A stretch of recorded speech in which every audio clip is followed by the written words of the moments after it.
Starting today, Canada is banning the production and importing of single-use plastics, taking the country one step closer to their sustainability goals. This ban includes single-use plastics such as cutlery, plastic bags, and takeout containers. Now businesses are being tasked with finding new alternatives in place. It's not every day that we see temperatures like this in November, but we've been treated with some beautiful summer-like weather to get us started for this month. Actually, we broke a 63-year record high, hitting 24.8 degrees in November.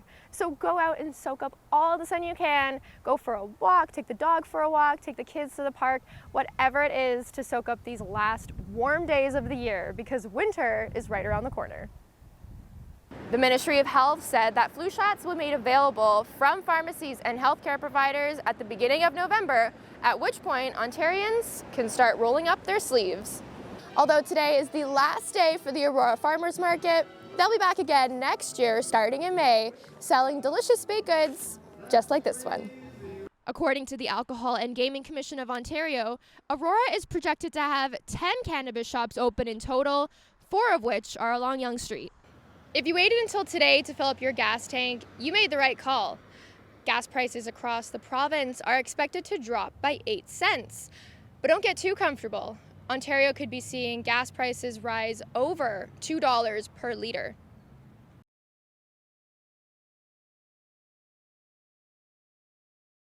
Yes, it was a sad day for Canadian media last week when Huffington Post announced the closure of their Canadian operations.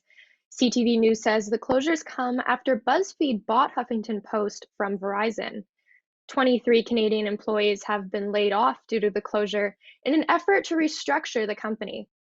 HuffPost said they are no longer publishing content, but will leave their site up as an online archive. In sports news, both Rams soccer teams were triumphant on the weekend. The women kept their winning streak going this past weekend. They beat the Laurentian Voyageurs for the second time in a row.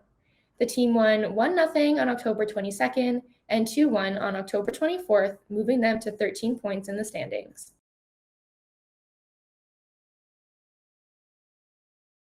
Good afternoon, Wicked Eats. How can we help you?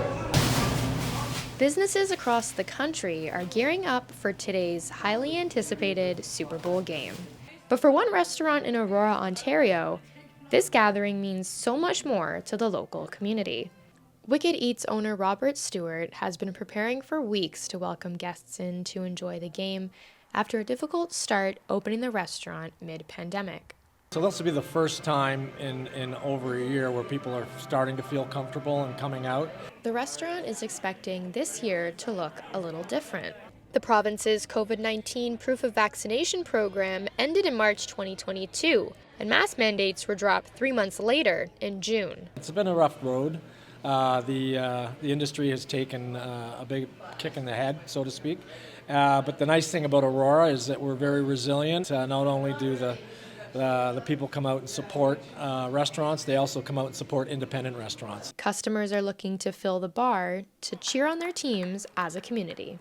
My family's pretty big on gatherings and sports, it's a big thing in our family. So we thought, we're at home doing nothing because of COVID and stuff. We've been so used to being locked up. So we're like, why don't we get out today, and enjoy it? Whether you're here to watch the game, you're here for the halftime show, or you're just here for some good food, everyone can agree it's all about gathering together.